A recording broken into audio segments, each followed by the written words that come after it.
နေရာမှာကိုယ်ခန္ဓာကိုယ်ရင်ဒီသဘောတွေပဲလို့မြင်အောင်လုပ်ရမှာမဟုတ်ဘူးသူတစ်ပါးခန္ဓာတွေကိုလည်းဒီသဘောတွေပဲလို့မြင်အောင်လုပ်ရအောင်မှာ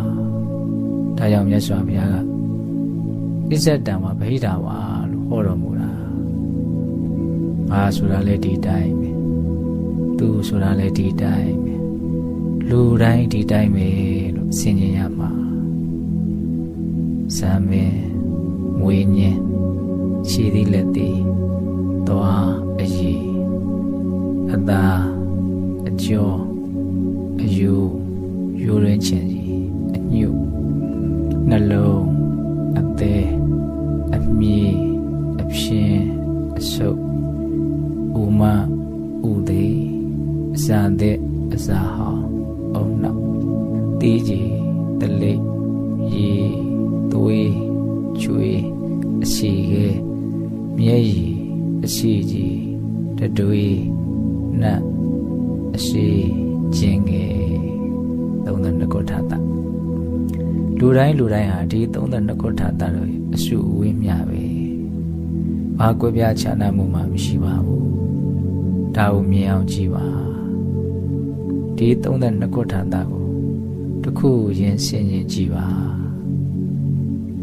ဇာမင်းကိုစိတ်ကူးနဲ့ချွတ်ပြီးတော့ကြည့်ပါဇာမင်းဒီပုဂ္ဂိုလ်တ attva မဟုတ်ယွန်ရှာဆက်စုပ်ပွဲသဘောသာဖြစ်တယ်ငါဟာခေါင်းပေါ်မှာပေါက်နေတာလို့ဇာမင်းဟာမသိတယ်လို့ခေါင်းကလည်းငါ့ပေါ်မှာစပင်းလေးပေါက်နေတာလို့မသိပါဘူးအချင်းချင်းမသိကြတဲ့သဘာဝတွေအဲ့ဒါလို့32ခုထာတာကိုတစ်ခုချင်းဆင်ခြင်ကြည့်ရမှာဥပမာအယိုးဆိုရင်လေအယိုးကိုစိတ်နဲ့မြင်အောင်ကြည့်ပြီးတော့အယိုးဒီပုဂ္ဂိုလ်တ attva မဟုတ်ယွန်ရှာဆက်စုပ်ဖွယ်သဘောသာဖြစ်တယ်ငါပေါ်မှာအသားတွေအုပ်ထားတာလို့အယိုးဟာမသိတယ်လို့အသားတွေကလည်းငါထဲမှာအယိုးတွေရှိတယ်လို့မသိပါဘူးအချင်းချင်းမသိကြတဲ့သဘာဝတွေအုံနောက်ဆိုရင်လေအုံနောက်ကိုစိတ်နဲ့မြင်အောင်ကြည့်ပြီးတော့အုံနောက်ဒီပုဂ္ဂိုလ်တ attva မဟုတ်ယွန်ရှာဆက်စုပ်ဖွယ်သဘောသာဖြစ်တယ်ဥခေါင်းကုန်ထဲမှာငါရှိနေတယ်လို့အုံနောက်ဟာမသိတယ်လို့ဥခေါင်းကုန်ကြီးရတယ်ငါထဲမှာအုံနောက်တွေရှိနေတယ်လို့မသိပါဘူးအချင်းချင်းမသိကြတဲ့သဘာဝတွေလို့ဆင်ခြင်ရမှာအဆုပ်နှလုံးအသေးအမြည်အဖြင်းအစရှိတဲ့ကလေးသားတွေကိုလည်းပဲသူတို့ကိုမြင်အောင်ကြည့်ပြီးတော့သူတို့ဟာပုဂ္ဂိုလ်တ attva မဟုတ်ယွန်ရှာဆက်စုပ်ွယ်သဘောသာဖြစ်တယ်ဝမ်းပိုက်ထဲမှာရှိနေတာကိုသူတို့ဟာမသိကြသလိုဝမ်းပိုက်ကြီးရတယ်ငါထဲမှာဒါတွေရှိနေတယ်လို့မသိပါဘူးအချင်းချင်းမသိကြတဲ့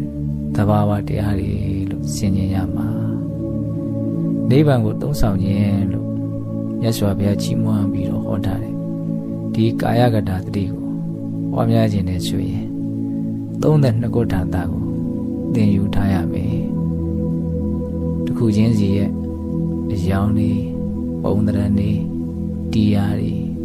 ဒါတွေကိုသိအောင်လေ့လာမှတ်သားရမယ်သင်ယူခြင်းလေ့လာခြင်းမရှိဘဲနဲ့ပွားများတတ်မှာမဟုတ်ဘူးသူတို့ရဲ့သဘာဝကိုကျွမ်းကျင်အောင်သင်ယူလေ့လာပြီးဆင်ခြင်ပဲဆိုရင်မဲ့ဉဏ်ပူဉဏ်ရနိုင်သည့်အထိအကျိုးများတဲ့ဘာဝနာတရားဖြစ်တယ်ဒါကြောင့်ကိုယ်ခန္ဓာကိုယ်ကြီးကိုဘာတွေဘလို့ဖြစ်ပေါ်နေတယ်လဲဆိုတာကိုဉာဏ်နဲ့ဝေဖန်စည်းစိမ်ကြရမှာ